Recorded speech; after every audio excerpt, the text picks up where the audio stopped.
I'm. That's right. I'm Hunter Harvath, Assistant General Manager for Monterey Salinas Transit. As I was sitting here thinking of how many locations that we have that we need to have linked with high-speed internet, I was getting up to 7, and then I just thought of one last night that we had a fire at and is burned down. So now I think we're down to 6. It was a place that we rent in downtown, the restaurant. Caught fire above us, and so I was dealing with that last night. But anyways, all of our buses, when I first got here to Monterey in 2003, we had just started to upgrade them, or actually to implement a large package of technology on the buses. And when I found out exactly what the capabilities of our buses were, with GPS, we have 8 cameras, high definition cameras on each of our buses, on the inside and on the outside. I wanted to create a bumper sticker that said, "Our buses are smarter than your 4th grader." But in all truthfulness, we need that high speed and broadband throughout the entire county, throughout our service area. One of the examples that I can use is that just yesterday I was down in King City working with their planning department to try to build a new bus garage down there. And one of the largest concerns that we have is there enough internet that is that far, that goes that far down into South County? Fortunately, the property that we're looking at is about two blocks away from a DMV office. And so because it's a public agency, it has the high-speed internet that we can tap into. If we did not have that, I don't think we would be able to actually build our facility, a bus garage down there. So it really is essential that the entire county of developed areas has that high-speed internet, not just for public agencies, but for private enterprise, for businesses. Right now, there's a lot of economic development going on throughout the county with the marijuana industry, and those are some of our neighbors right now down there in King City. But just having that as an essential utility, just like water, just like sewer, just like electricity, we need to expect that. We need to have that in our in everywhere in our county, and we don't have that. And I think that we're missing the boat a little bit here in Monterey County, and trying to coordinate that effort. It has been extremely complicated, and the Business Council has taken the lead for a decade, it seems like, or more, trying to make sure that happens. One of the examples that I can give that's essential to public safety is yesterday, as we were in King City, we were meeting with the police chief, and it turns out that there was a shooting in King City, and they downloaded some of the footage from our cameras on the buses that were from one of our buses that was in the neighborhood when the shooting happened.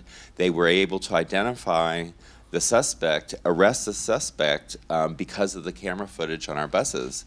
We need a lot of bandwidth in order to maintain that camera system and to have it downloaded and stored every single day from all of our buses. We have a total of about 85 of our large buses, plus another about 80 of our small buses. So to enable that to happen, there's a huge amount of technology that's required, and so it's becoming more and more essential, even for things that one would not think about, that a bus needs that type of technology. Another example that I can give happened up in San Francisco. For Muni, the public transit operator up there, they also have their buses monitored by GPS. They were on the AT&T 3G network and didn't bother to upgrade, and all of a sudden AT&T disconnected their 3G network, and none of the buses could communicate anymore. And so it was not only a safety issue, it was also a public relations nightmare, because the GPS system also is connected to the signs at the bus stops. It tells you how many minutes until the next bus gets there in real time. And so it would be 3 minutes, then 30 minutes, then 45 minutes, and the buses would sort of disappear from the map. So it's these things that we don't think about as much,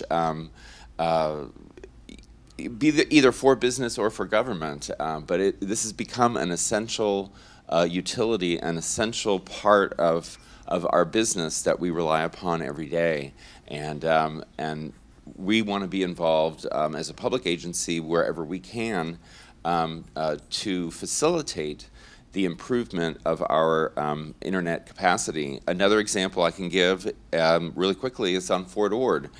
We own, I think, about 40 acres out there, but there's a very limited amount of connectivity on Fort Ord. We actually have a bus garage out there right now that we're using temporarily.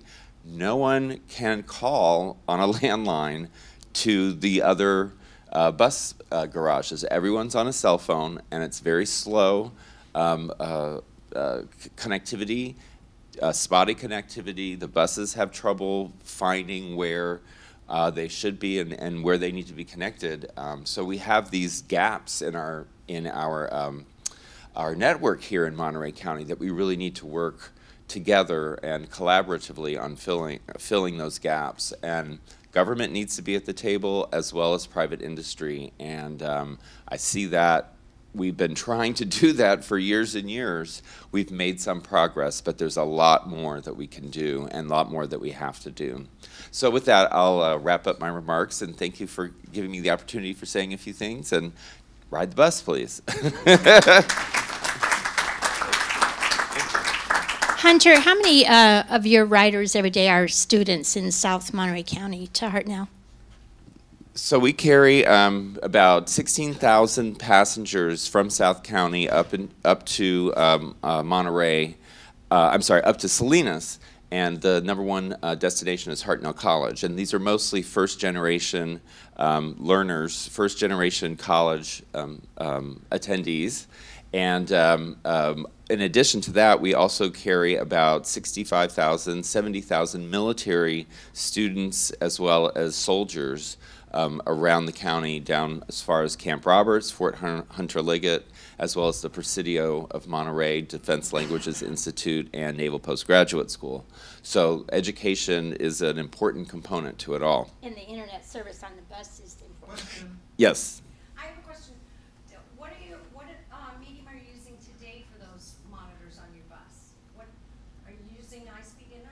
Yes. So we have it's GPS that is being broadcast and communicating every 30 seconds, tracking the buses. But we also have Wi-Fi on our long-distance buses. And actually, if I could say one more thing about our military service, when we go down to Fort Hunter Liggett on Halone Road, there are a few gaps in the cell coverage down there. And we actually had a bus break down. A wild turkey hit the windshield and shattered the windshield. And we were in one of those gaps that our bus driver had to actually get off the bus and walk down the road, knock on someone's door, and ask them if they could call for help, because we did not have that connectivity down there. Our bus had disappeared from our GPS network. So it's a safety issue, and it's also something that's very important for the people that live in these more remote areas of our community.